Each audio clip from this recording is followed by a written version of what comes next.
As we covered last night on Forward, one issue that always comes up for the St. Louis region is crime. For decades, the area has fought that perception that it's the wild, wild west.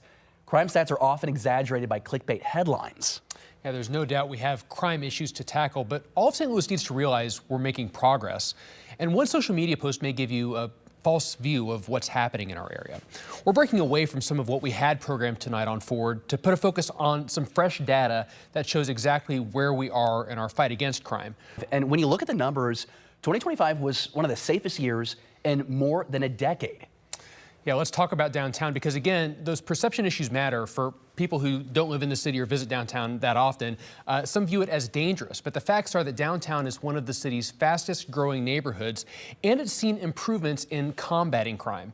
The city splits downtown and downtown west up into stats, and you can see here that in 2025, downtown had no murders, a 100% drop from 2024. And downtown west had 1 last year versus 8 in 2024, and that, David, is a significant drop. As we have our Shoshana Stahl. Shoshana, you were there with our city leaders today when they were announcing this. What was your biggest takeaway about the data they released? I mean, we were in there for over an hour and a half listening to about a dozen different leaders within the police department, whether that's majors from different districts, whether that's people with crime strategies. We heard from a bunch of different people. Obviously, the biggest takeaway for a lot of people is going to be that the murder rates dropped to the lowest they've been in 12 years. 141 people killed in the city of St. Louis last year. That is the lowest, like I said, we've seen since 2013. That's obviously a huge number, but overall crime down 16% across the city. And Chief Tracy even saying himself it's progress, but that doesn't mean the work is done now. There's still much more to do here. And one of the things he also mentioned is the staffing levels that we're seeing in the city.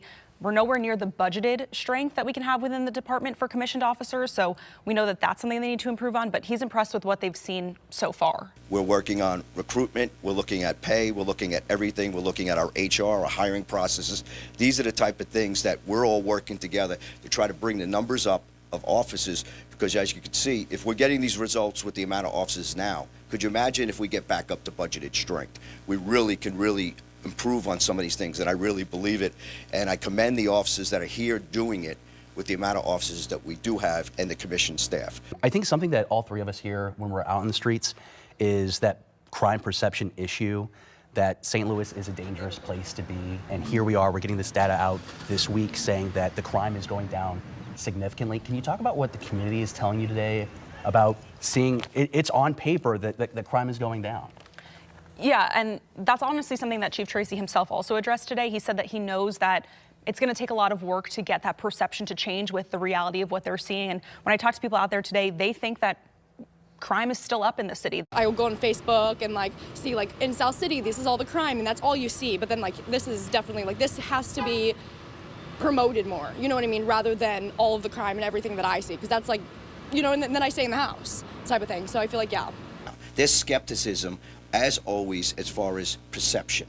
And it should be. We should be held to that accountable. But when you start seeing a line of success that we're seeing over a course of years, you have to acknowledge it. And I think the biggest issue right now, we're used to having 1,300 police officers. That gives us a little more omnipresence. That makes people feel safer. The chief mentioned that because of the advances we're seeing in technology, whether that's AI or just overall technology increases, that's why we're seeing more of those ghost guns. He says people can easily get the kits to make them at home. Sure. But one thing he did say is even if you're using a ghost gun, they're still able to track that and connect it to other crimes after that gun has been recovered. So it may not have a serial number on it, but if you've used that gun to commit several crimes, those ballistics can all be tracked and matched to each of those crimes. So it doesn't mean that someone using a ghost gun is going to be able to not get caught. They're still going to be able to track all of that and link all of those crimes together. Let's take a look at the county, because St. Louis County went ahead and shared some crime data for us. It's not as detailed as LMPD, but it does show that when you zoom out, this crime drop trend is regional. County PD showing major offenses fell 8.5% in 2025 compared to 2024.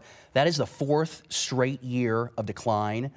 Violent crime dropped nearly 10%, including fewer homicides and aggravated assaults, while property crime fell just over 10%.